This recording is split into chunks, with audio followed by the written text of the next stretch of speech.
unakwenda nje na mpango wa Mungu, unajikuta umeingia kwenye madhara.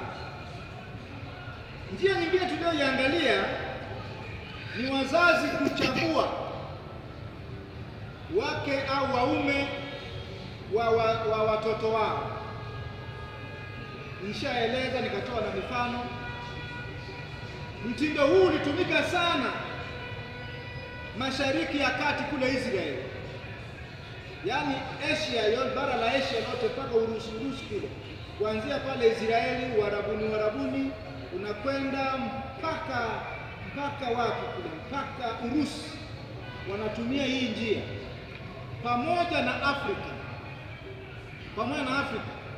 Kwa sisi wa Afrika wote na Mashariki ya Kati yote, naposema Mashariki ya Kati, Israeli yote mpaka Uarabuni yote, Uarabu mpaka Urusi, wanatumia hii njia ya wazazi kuwachagulia vijana wao wake. Kwa hiyo mtindo huu hutumika sana katika Afrika na Mashariki ya Kati. Kwa hiyo tunaona Isaka alivyompata Rebeka. Isaka hakuwahi kumuona Rebeka, wala Rebeka hakuwahi kumuona Isaka. Walikuja kuonana siku ile Rebeka ameletwa na kukabidhiwa, ndio siku alimuona. Hawakuwahi kuonana. Kwa hiyo Isaka hakuwahi kumuona Rebeka. Ni mfupi, ni mweusi, ni mweupe, yukoje, kama ana matege, hana matege. Hawakuwahi kufahamiana, hawakuwahi kuona, walikuwa wajuani. Lakini huyo ndio akawa mke wake. Yakobo alipewa Lea na wazazi wake na Lea. Labani ndiye aliyemchagulia, kwa sababu kwa mila na desturi mdogo hawezi kuolewa, mkubwa bado yupo. Kwa hiyo inabidi, kama wewe ukienda kumchumbia huyu mdogo alafu ana dada yake, inabidi huyu mdogo ashitishwe, aambiwe hapana mpaka mkubwa aolewe, alafu ndipo na wewe uje uolewe. Kulikuwa una desturi hiyo. Sasa Yakobo kumpenda Raheli, kutaka kumuoa Raheli, anamwacha mkubwa, ilikuwa ni kosa kwa mila na desturi. Kwa hiyo kabidi aozwe Lea bila kutaka, akamwacha Raheli. Sasa kwa sababu alikuwa anampenda Raheli na hakumpenda Lea, ikabidi amuoe na Raheli kwa mpango mwingine. Akajikuta na wake wawili bila kutaka. Ilikuwa sio hiari ya Yakobo kuoa wake wawili. Hiyo ilikuwa ni accident imetokea. Amen. Lakini angalia, katika watoto 12 ambao Yakobo aliwazaa na ambao walikuwa taifa la Israeli, watoto karibu 6, watoto wangapi? 10 wamezaliwa na nani? Na Lea. Raheli ambaye ilikuwa chaguo la Yakobo alikuwa na watoto wawili tu, tena uzazi wa taabu sana. Sasa watoto wawili tu ambao ni nani na nani? Yusufu na Benjamin.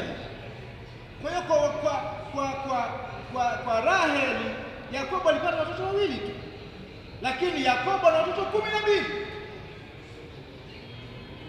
Yule Mungu alimpa uzao, huyu Mungu hakumpa uzao, japo kwa kalikuwa kazuri kasura, na Yakobo alipenda sura. Sasa hata kama ilikuwa ni makosa, kama wazazi kama Labani asingeingilia kati afanye makosa, ampe Raheli, Yakobo angeishia kuwa na watoto wawili. Lakini katika makosa hayo Raheli, Lea alizaa watoto, hajakaa sawa, mwingine hajakaa sawa, mwingine hajakaa sawa, ana macho mabaya lakini ana uzao.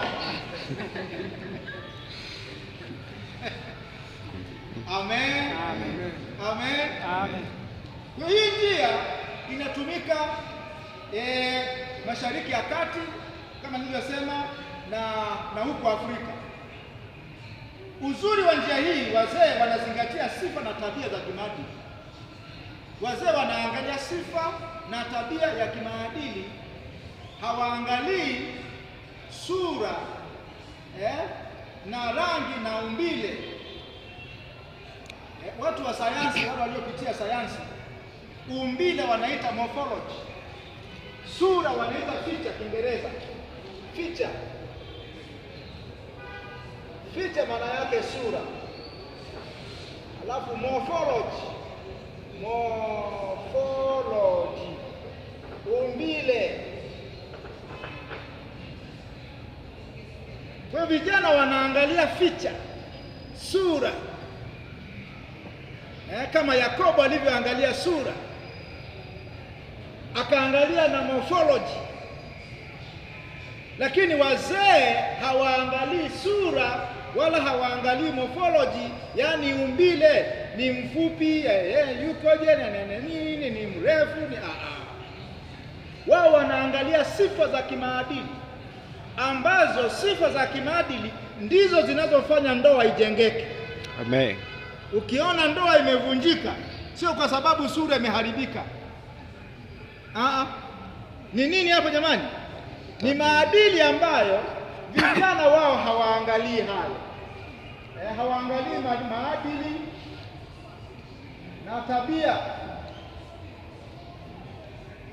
na tabia.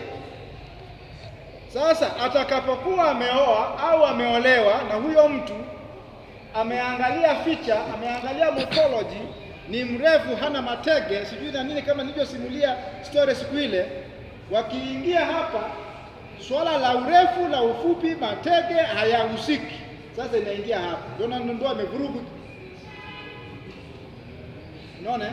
Wanakuja kuathiriwa na vitu ambavyo hawakuviangalia mwanzoni, hawakuvizingatia walipokuwa wanachumbiana. Sasa wazee wanaangalia haya, na mara nyingi walikuwa wanapata mtu sahihi. Mara nyingi sana wazee walikuwa wanapata mtu sahihi, na ndio maana zamani zile ndoa kuvunjika ilikuwa ni mara chache sana, ndoa kuvunjika. Kwa nini? Watu walikuwa wanaangalia zaidi maadili na tabia. Leo hatuangalii maadili wala tabia ya mtu, tunaangalia tu